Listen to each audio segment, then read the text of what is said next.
오늘 읽을 책은 바다로 떠난 허수아비, 스스로의 주인을 꿈꾸는 당신의 이야기,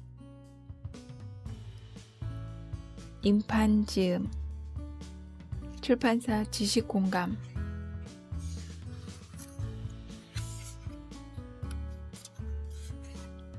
밤사이 내린 빗물이 잇따라 강으로 모여들자 물살은 더욱 급해져 나는 강 아래쪽으로 빠르게 떠내려갔다. 내 몸은 강 여기저기에서 바위들에 부딪히고 바위가 없는 곳에서는 강둑을 스쳐 지나가기도 했다. 수면 아래에서는 물고기들이 물장구 치는 소리가 들려왔다. 넉넉해진 수량을 즐기는지 물고기들은 이리저리 재빠르게 헤엄치면서 바위들에 부서진 거친 물결들과 함께 내 몸을 간지렸다. 떠내려가는 동안 내가 할 수 있는 일이라고는 하늘을 올려다보는 게 전부였다. 물결에 흔들리는 내 시선을 따라 가을 하늘은 그네를 타듯이 흔들렸다. 가을 하늘. 나는 가을에 태어났다. 엄밀히 말해서 나는 가을에 태어난 게 아니라 가을을 위해서 태어나. 어쨌든 가을은 내가 가장 아끼는 계절이었다. 물결 따라 그렇게 춤추는 가을 하늘에 구름들은 술을 놓고 참새들은 때를 지어 구름을 해방놓고 있었다. 하늘은 내게 사람들의 말을 빌려 표현하자면 때로는 사랑하는 연인이었고 때로는 자랑스러운 친구였다. 물론 하늘 전체가 내 것은 아니었다. 사실 하늘은 내게는 언제나 밀짚모자 아래에서만 존재했다. 눈을 치켜떠도 밀짚모자 위에 높고 청명한 하늘은 볼 수 없었다. 그것은 액자 바깥의 그림처럼 마음속에서 상상으로만 그려졌다. 그런데 오늘은 가을 하늘이 통째로 내 눈앞에 무한히 펼쳐졌다. 가을 하늘이 눈에 가득 들어오자 나는 내 처지도 잊은 채 물 아래에서 마음껏 헤엄치는 물고기들이 가소롭게만 느껴졌다. 우쭐해진 나는 거친 물결에 떠내려가면서도 두려움 없이 느긋하게 하늘을 감상했다. 물살은 더욱 거세졌다. 가을을 떠나보내는 비가 여러 시간 내린 까닭이었다. 수많은 작은 개울들에서 흘러온 황토물이 연달아 강에 합류했고 그 덕에 내 몸은 점점 더 높이 떠올랐다. 참새나 매가 기류를 타고 하늘을 날듯이 나는 물결을 타고 하늘을 날고 있었다. 나는 처음에는 나를 물속에 던져버린 그 아이가 미웠다. 그 아이는 나를 기둥에서 떼어내 괴롭히다가 갑자기 물속에 던져버렸다. 아무 이유도 없이 그냥 재미삼아 그랬다. 하지만 가을 하늘이 다 열리고 내가 자유로워졌다는 생각이 들자 나는 그 아이가 고마워졌다. 강둑 위에 올라선 키가 큰 나무들과 창공에서 군무를 추는 새떼들이 내 눈앞에 액자에 드나드는 것을 보면서 나는 혼잣말로 그 아이에게 감사의 말을 전했다. 앞으로 어디에 도달할지, 어느 들녘에 세워져 나다를 지켜야 할지 그런 건 아무 상관없었다. 하늘은 아름답고 물살은 즐거울 뿐이었다.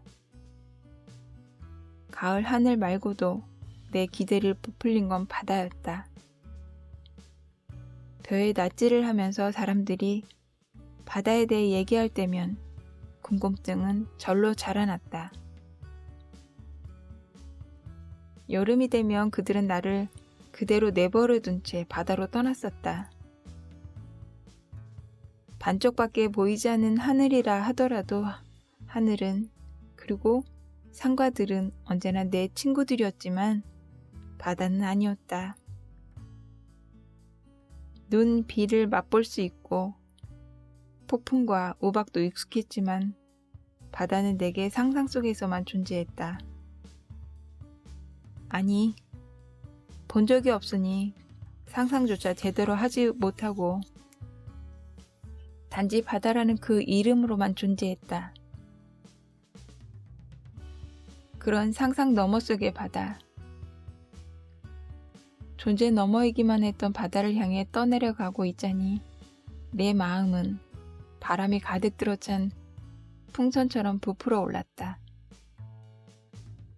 그렇게 강물에 몸을 맡기고 있을 때만 해도 나는 사람들처럼 내 뜻대로 살고 싶다는 생각을 하지 않았다.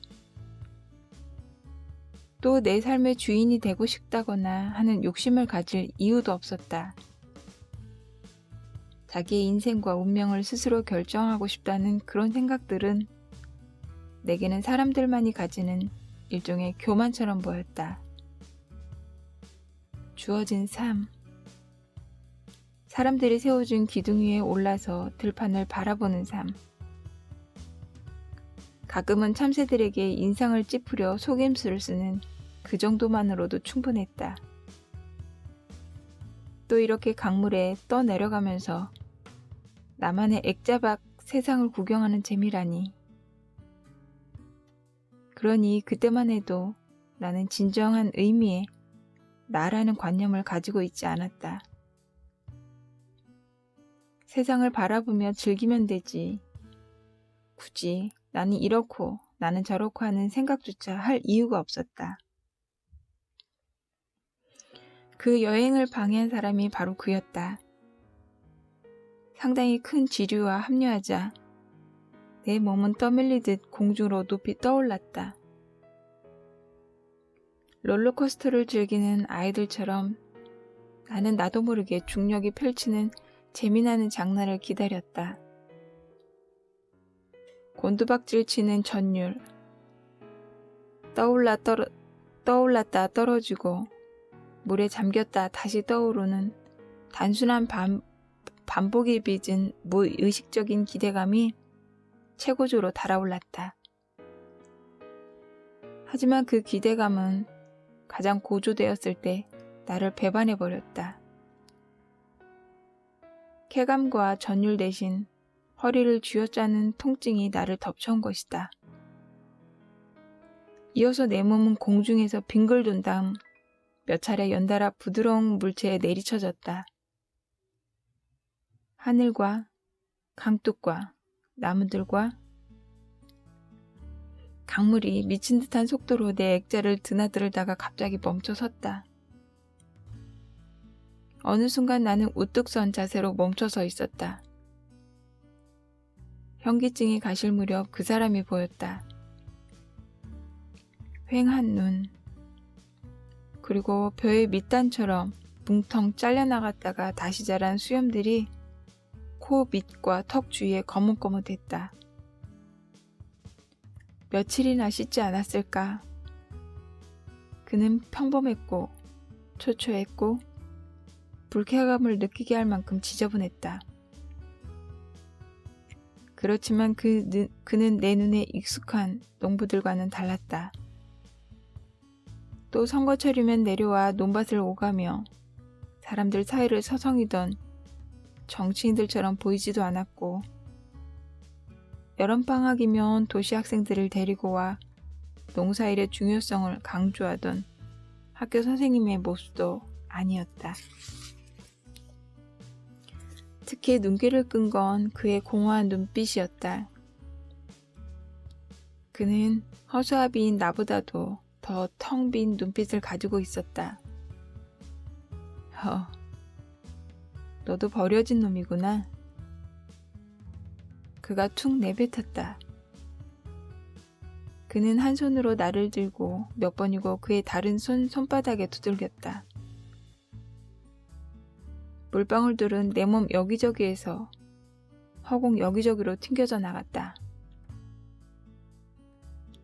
기대감의 상실과 불쾌감과 현기증이 허공 속에서 마구 엉키는 가운데 그의 말 한마디 때문에 여러 가지 의문들이 마음속에서 생겨났다. 그는 왜 나를 강에서 건져냈을까? 그는 이렇게 물살이 센 위험한 강 주변에서 혼자 뭘 하고 있었을까? 그리고 그의 눈은 왜 허수아비의 눈빛을 지녔을까? 별을 수확할 때 내보이는 만족스러운 눈빛이나 오랜 시간 일을 하고 난 뒤에 피곤에 쌓인 눈빛, 새떼들이 나락을 망쳐놓았을 때 보여주는 분노의 눈빛. 나는 농부들의 그런 눈빛들에 익숙했다. 사람들은 늘 감정에 충실했고 눈빛은 언제나 의미로 가득 차 있었다. 그게 사람과 허수아비의 다른 점이었다. 그렇기 때문에 얄미운 새떼들도 사람들이 오면 얼른 달아나지만 나 같은 허수아비는 무시하기 일쑤였다. 그런 그는 그런 허수아비의 눈빛을 가지고 있었다. 하지만 그 사람에 의해 강물에 건져졌다는 상황을 파악한 순간 나는 그런 의문과 더불어 이제껏 느끼지 못했던 한 가지 강렬한 욕망에 휩싸이고 말았다. 그것은 방금 전까지 내 눈앞에 펼쳐졌던 드높은 가을 하늘을 마음껏 즐기고 싶다는 자유에 대한 소망이었다. 그리고 기대하고 있었던 대로 내 눈으로 직접 바다를 보고 싶다는 갈증과도 같은 욕망이었다. 나는 그때 처음으로 내가 내 스스로의 주인이기를 바랐다. 사람들처럼 내 몸의 주인이 되어 마음먹은 대로 원하는 곳에 갈 수 있기를, 그리고 내 시선의 주인이 되어 무엇이든 내 뜻에 따라 볼 수 있기를. 나는 그때처럼 간절히 바란 적이 없었다. 내 몸은, 그리고 내 시선은 그의 손놀림에 따라 어린아이의 손에 쥐어준 카메라의 앵글처럼 제멋대로 흔들렸다. 그걸 벗어나고 싶었다. 사람들처럼 내 자신의 주인이 되어야 한다는 생각이 바로 그때 내가 누군가에 의해 건져졌고, 그래서 난 더 이상 바다를 보러 갈 수 없다는 사실을 알게 된 그 순간 섬광보다 빠르게 내 몸을 꿰뚫어 버렸다. 나는 사람들처럼 내 삶의 주인이 되고 싶었고 진정한 내가 되고 싶었다. 강둑에 앉은 그는 한참 동안이나 나를 쳐다보았다. 한두 시간은 그렇게 초췌하고 볼품없는 남자가 시야를 가득 채웠고, 정말이지 나는 그에게서 벗어나고 싶었다. 나는 그가 나를 원래대로 강물에 던져버리기를 간절히 바랐다. 아까 나를 때리고 밟고 내던져버렸던 그 아이처럼 그도 나를 그렇게 대해주기를. 그리하여 내가 자유의 항해를 계속 이어갈 수 있기를. 하지만 그는 그러지 않았다. 불행인지 다행인지 그는 나를 쥐고 걷기 시작했다. 내가 내 스스로의 주인이 되고 싶다는 생각은 그가 걷기 시작하면서부터 더욱 커져만 갔다. 그는 내 머리를 땅바닥으로 향하게 한 채 내 다리를 한 손으로 붙잡고 걸었고, 나는 그의 집에 이르는 내내 위아래가 바뀌어 거꾸로 흔들리는 세상을 볼 수밖에 없었다. 그는 산자락에 위치한 몇 개의 주택 중 하나로 향했다. 벽돌 담장이 둘러싸고 있는 철제 대문의 2층 집이었다. 담장 위에는 여러 개의 고정식 CCTV가 설치되어 있었고, 담장 너머로 감나무와 라일락나무, 대나무들이 보였다. 그가 집에 도착하기 전부터 개 한 마리가 킁킁거리다 짖는 소리가 들려왔고 삐걱거리는 소리와 함께 대문이 열리자 작은 오리 사냥개 한 마리가 꼬리를 흔들며 그를 향해 뛰어 올라왔다. 하지만 그는 야멸치게 오리 사냥개를 밀어내버렸다. 오리 사냥개의 상아색 털은 먼지와 검댕이가 달라붙어 본래의 색깔을 구분하기도 힘들었다. 차갑게 거부당한 오리 사냥개가 나를 향해 코를 킁킁거리면서 다가오자 그는 나를 마당에 던져버렸다. 마당은 잡초투성이었다. 엉겅퀴와 이름도 모르는 여러 종류의 잡풀들이 마음대로 자라 마당을 뒤덮고 있었고 잡풀들 사이 여기저기에는 크고 작은 대나무 줄기들이 아무렇게나 자라오르고 있었다. 오리 사냥개가 나를 물고 고기를 뜯듯이 고개를 양옆으로 거칠게 흔들자 그는 나를 오리 사냥개로부터 빼앗아 마당 한가운데 자리하고 있는 대나무에 옷을 걸듯이 걸어버렸다. 오리 사냥개는 나를 향해 몇 차례 짖다가 껑충거리다가 또 대나무 밑을 서성거리다가 결국엔 제 풀에 지쳐 꼬리를 아래쪽으로 감고 현관문 앞에 엎드려 버렸다.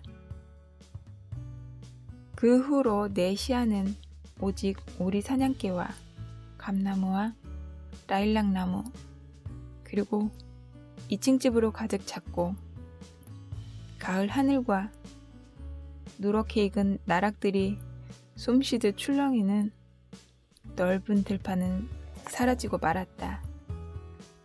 아, 나도 사람들처럼 살 수 있었으면. 나는 나도 모르게 탄식하고 말았다. 나는 사람들이 말하는 절망감이라는 것을 그때 처음 알았다. 시원하게 열린 가을 하늘을 마음껏 즐기며 여행하다가 느닷없이 낯선 곳에 끌려와 이렇게 할 일 없이 대나무에 매달려 있어야 한다니. 사람들이 말하는 악몽이라는 게 바로 이런 것이었다. 오리 사냥개는 나의 탄식에 반응하듯 잠깐 시선을 주다가 다시 검댕 낀 앞발 속에 고개를 파묻어 버렸다. 정말이지 나는 사람들처럼 내 자신의 주인이 되어 내 뜻대로 살고 싶어. 난 또 한 번 되뇌었다. 세상에 그보다 더 중요한 것은 없을 듯 싶었다. 자기 뜻대로 움직이고 자기 자신을 위해 행동하며 누구에게도 의존하지 않고 스스로의 의지대로 살아가는